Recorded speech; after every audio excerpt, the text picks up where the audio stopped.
Okay. Whenever you're ready. Great. The Environmental Health Registration Board meeting is convening at 9:12 on April the 12th, 2024 at the Health Licensing Office in Oregon by telephone conference call. I will now call roll. Scott Kruger is here. Rhonda Robb. He's going to be absent today. Okay. Bonnie Simpson. Here, Simpson. Sean Rochette. Rochette here. And Eric Lamb Not here has yet. not joined. Members, when you wish to speak. Chair, let me stop you. Okay. Can you please call Jesse Landau? Lanou? It's Lanou. Lanou. Yes. Sorry. Jesse Lanou. Present. Members, when you wish to speak, please state your last name for the record. Board members are asked not to use the chat feature during meetings. Public members wishing to speak must first sign in on the roster sheet available. For public members calling in on the public phone line, please email Carrie Edwards at Carrie, CARRIE.Edwards, EDWARDS at OHA.Oregon.gov and provide your first and last name. Public and interested parties' feedback may be heard during the public interested parties' feedback period if indicated on the agenda. Everyone is asked to use appropriate language, manners, and protocols when conducting board business. The meeting is called to order. Excellent. Thank you, Chair. Good morning, everybody. This is Bob Bothwell, the Interim Director at the Health Licensing Office. First item on your agenda this morning is, well, second item is approval of the agenda. So we'll need somebody to make a motion. If everybody's had a moment to look at the agenda, to make a motion to approve the agenda.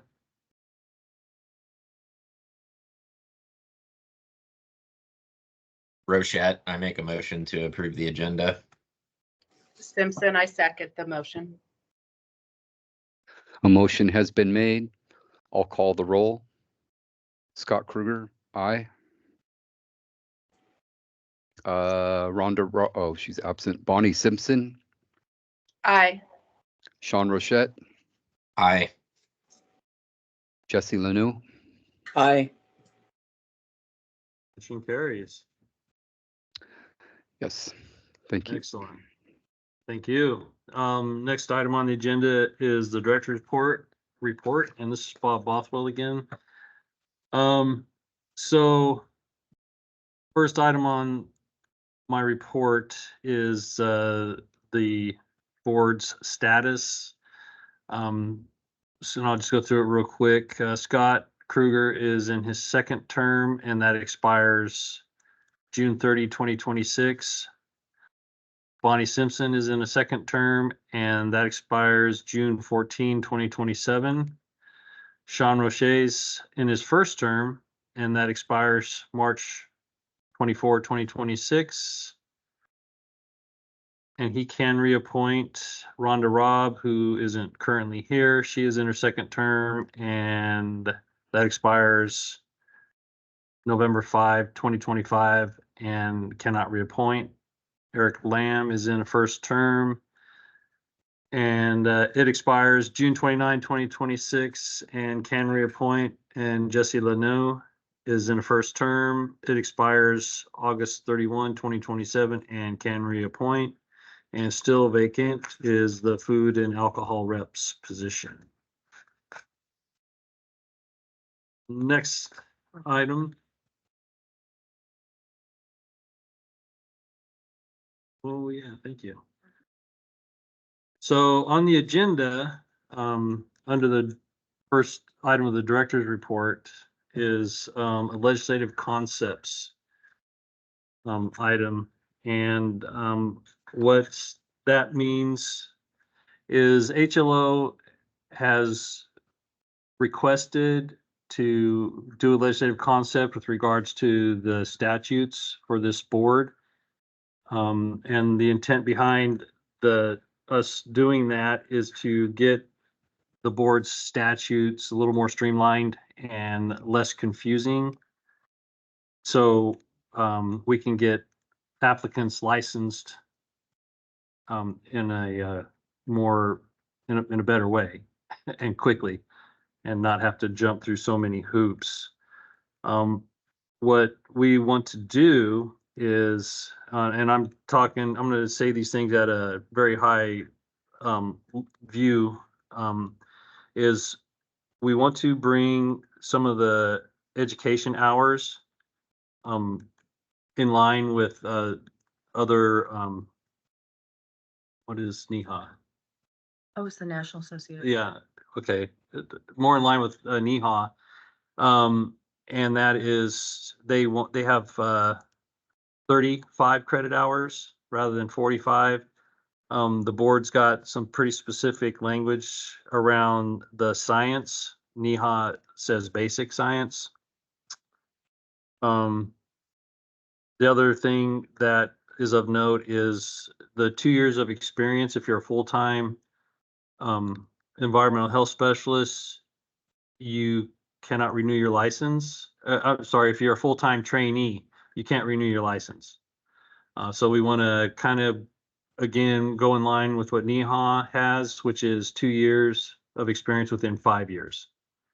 And that's been something that has caused us some issues over the years with environmental health specialists that are part-time. They can renew their license multiple times. Where somebody who's full-time, life happens to them and they have to step away from the profession for a period of time. While they're away, that clock continues to tick. So we want to address that. Tina is our licensing manager. Tina, did I forget anything on that?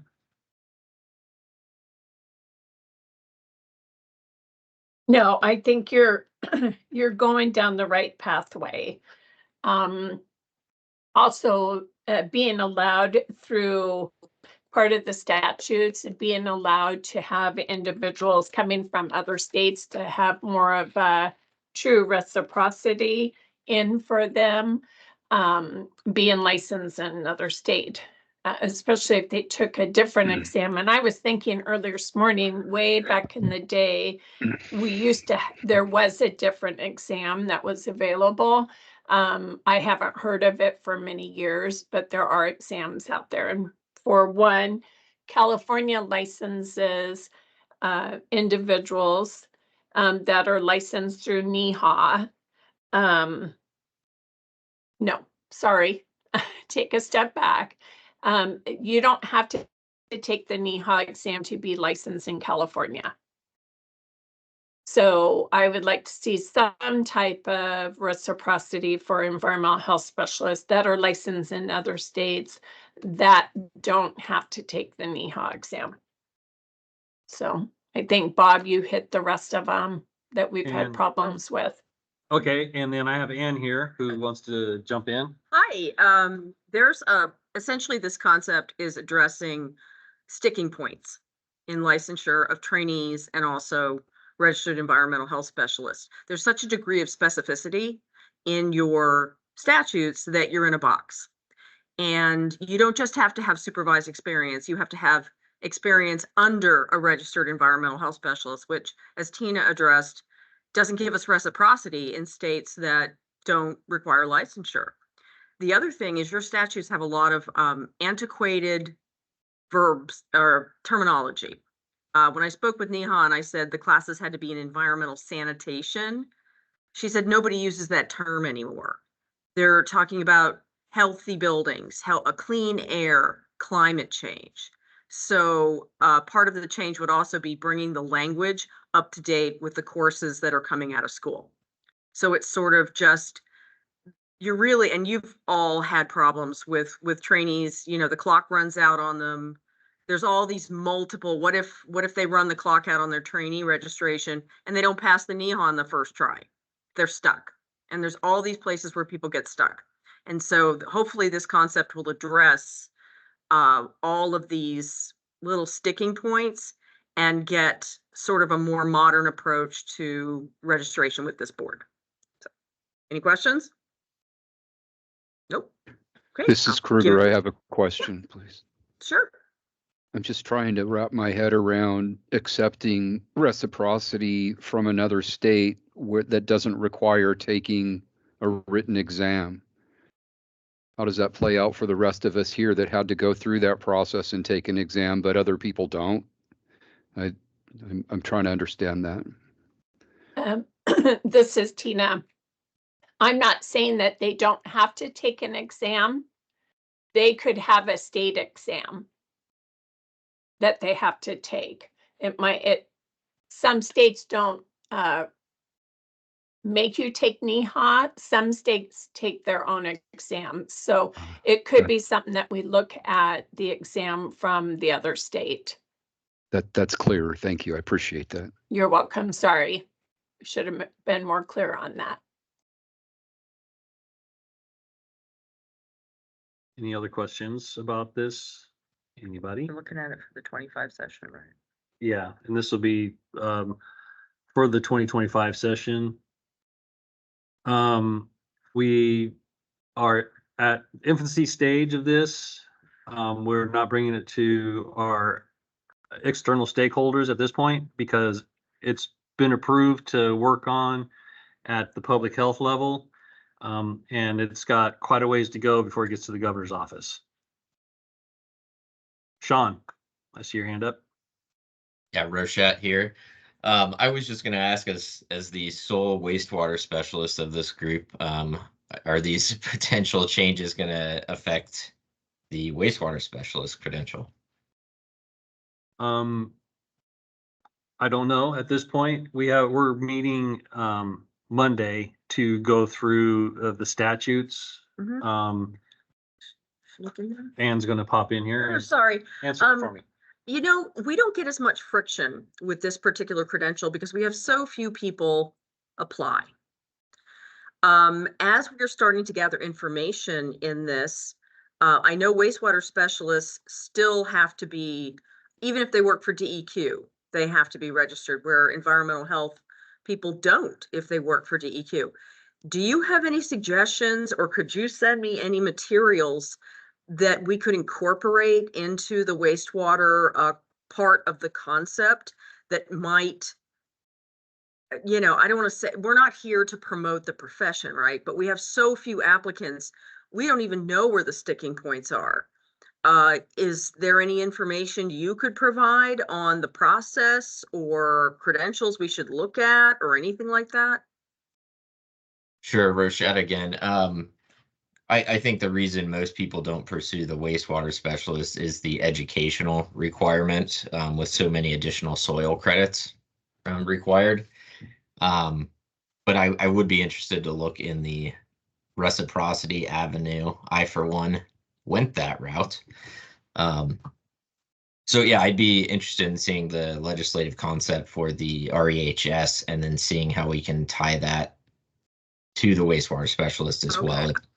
Fantastic. I see Tina's hand up, but I was wondering if there are any resources that you could send us, because we don't have this kind of mileage with this registration. Tina, do you have anything to add to that? I did highlight it and talk to Bob about the hours too, because it reflects the same hours as what environmental health specialist has to do. So wastewater would be also looked at. Okay. Excellent. Sean, Yeah, that's would sure. you Go ahead. Oh, I'm sorry. Would you suggest? I know NEHA has some, not just credentials, but they have some certifications for very specific work, like on-site septic. You know, like a limited. You don't, not the whole array of work. Is there a particular pathway, education, credential, something we should look at that you think reflects today's world more accurately with this particular registration? It's a good question, and I don't think I have an answer right now. The only other thing I wanted to add on is that at least at DEQ, the wastewater, sorry, we do require either REHS or wastewater specialist for folks working in the on-site septic program, both at DEQ or our county agents. So I did want to point that out, that licensure is required to work in the on-site program in Oregon. Oh, okay. Well, I was just going by the statutory exemption for DEQ.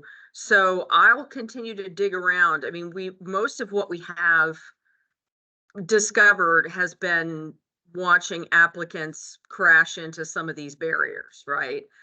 Because we have so few wastewater, we don't have established crash points.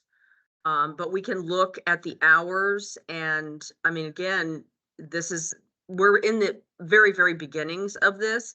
And the hard Right. part for us as non-experts is to know this isn't working.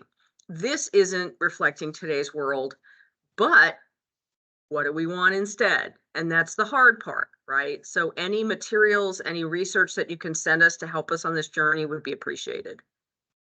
Absolutely, and happy to be involved in that, and sort of represent the small group of wastewater specialists that we have. The last thing I'll mention too is one of the hurdles I have seen is sort of the supervisor function with REHSs versus wastewater specialists. I know there's been some times in the past where maybe someone's been told that a wastewater specialist cannot be the supervisor as somebody pursuing an REHS, even though their actual day job may be directly related to wastewater only. So that's something that I would like to see discussed in the future for sure. The wastewater can't supervise an EHS trainee. I have heard that in the past. I don't know if that's, I believe I don't know if it's the bylaws or the statutes that reference that the board can make a decision on who is able to be a supervisor. I think it says as deemed by the Yes. by the board. Yeah. Yep, that's another one. All right, we'll take a look at that, Sean. Thank you. Great. Thank you. And if any of the other board members, just to reiterate, have any ideas, suggestions, or things, even if it's anecdotal that they've heard or sticking points, to email Ann. Don't email the entire board, just email Ann. Okay. Any other questions on the legislative concept? Good. Then moving on. Chair, if we may, I'll continue with the director's report. So the licensing and fiscal statistics, if anybody's following online, that starts on slide 8. And I'm going to be reviewing real quick slide 10, which talks about the number of licenses issued for environmental health specialist and trainee. In Q3 of 2024, we've had 4 environmental health specialists receive a license and 5 trainees. For the environmental health specialist renewals, the vast majority are doing it online, and Q3, I don't have any stats for Q4 yet, but in Q3, we have a total of 61. Wastewater specialist renewals, Q3, we've had 2. And all online. Environmental health specialists by age and gender. You can see on the slide that those that identify as male. The slide makes it look like there's a whole lot more than there is, but there's about a 8 to 10 license difference. Licenses by age and gender for wastewater specialists. They're about neck and neck. Licensing trends, fairly static, 254 to 260, and that's for the environmental health specialists. For the trainees, of course, that's going to have its ebbs and flows, but it's not a very drastic change. 36 from 2022 to 34 today. Looks like in fiscal year 2024, we've had 43, then 39, then 34, and I would guess that those folks received their permanent license. And wastewater is very static with 9. On slide 16 are your financials, and you're in very good shape. Thus, so far in fiscal year 2024, you had a beginning cash balance of $254,118 with the revenues taken in and the expenditures and the net operating costs.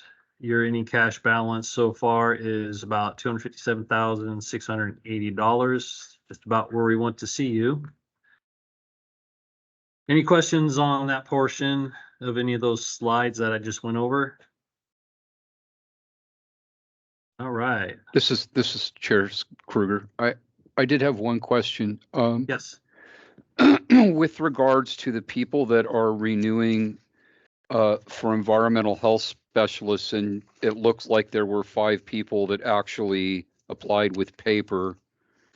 Is it we have a food conference coming up at the first week of May, and I'm wondering, is it okay just to remind folks there that you get a discount if you apply online? Because I just hate seeing people pay more money than they have to, and I can't imagine why you'd want to pay $50 just to mail something in. So, I mean, I get maybe they're, maybe I don't know what their circumstances are, and maybe they don't have computers. I don't know, but I just, is it appropriate to remind people that if they renew online, they get it at a discounted rate? Okay. Sure. And this report is a public document.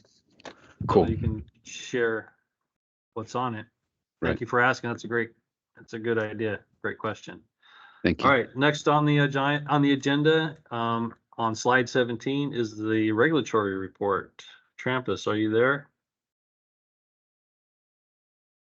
I Yes, he am. is. Morning. Good morning, everybody. So I'm here to talk about the regulatory report. As you can see, there are 3 biennium on there. We have received, in those 3 biennium, we've received 12 complaints, 11 of which are closed, and the one that is open is actually up for review today in executive session. So, as you can see, you can kind of see the top portion of that report is the cases that are still open, and the bottom is the cases that are closed. And that bottom line, the grand total, is the grand total for each one of those biennium, that 2-year period. So we don't get a lot of complaints. In that 6-year period, we only have 12 complaints that have come in for this group. And you can see off to the right, the complaints by type, licensing concerns. 6 of them have been licensing concerns, 6 of the 12. Safety and sanitation issues, 2 of the 12, and then services provided. Those are kind of broad terms, but gives you kind of an idea. You're basically kind of seeing 6 of them were licensing issues, and 6 of them were kind of more of a practice standard or something like that type of issue. So yeah, that's the report. Does anybody have any questions about the board report or about investigations or regulatory in general that I can answer?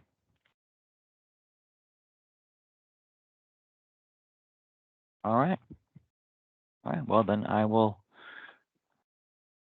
sign off and let everybody move on with their meeting. Thanks. Don't go too far. Oh, I won't go too far. I'll be here. I'll just my camera off. How about that? Okay. Chair, this is Bob Bothwell. We have public interested parties is the next slide. You have that script?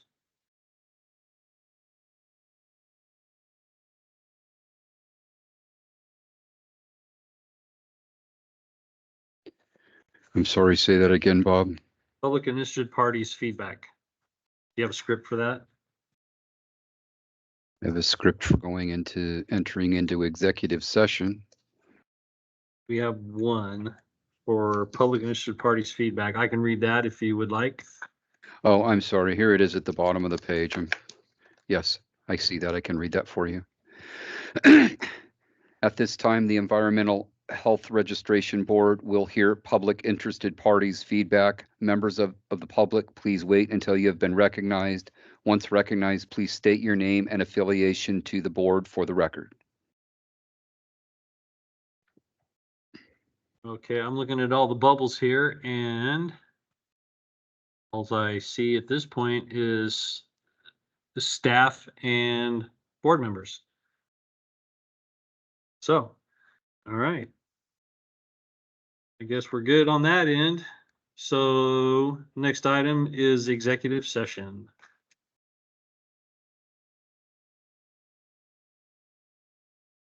So you have a script to take us into executive session, I think you said. I do. The Environmental Health Registration Board will now meet in executive session pursuant to ORS 192.660, paren 2, paren lowercase f, and ORS 676.590 for the purpose of considering information exempt from public disclosure at 9:38 a.m. on April 12th, 2024. Representatives of the news media shall be allowed to attend the executive session. The public will now be moved into a separate breakout room for the duration of the executive session. Please continue to keep your phone muted and cameras off. Are there any representatives of the news media on MSS Teams? I don't see any. Recognizing there is no news media in attendance, the public will be moved into a separate breakout room for the duration of the executive session. We will return to open the session before taking any final action or making any final decisions. We are now Okay. in executive session.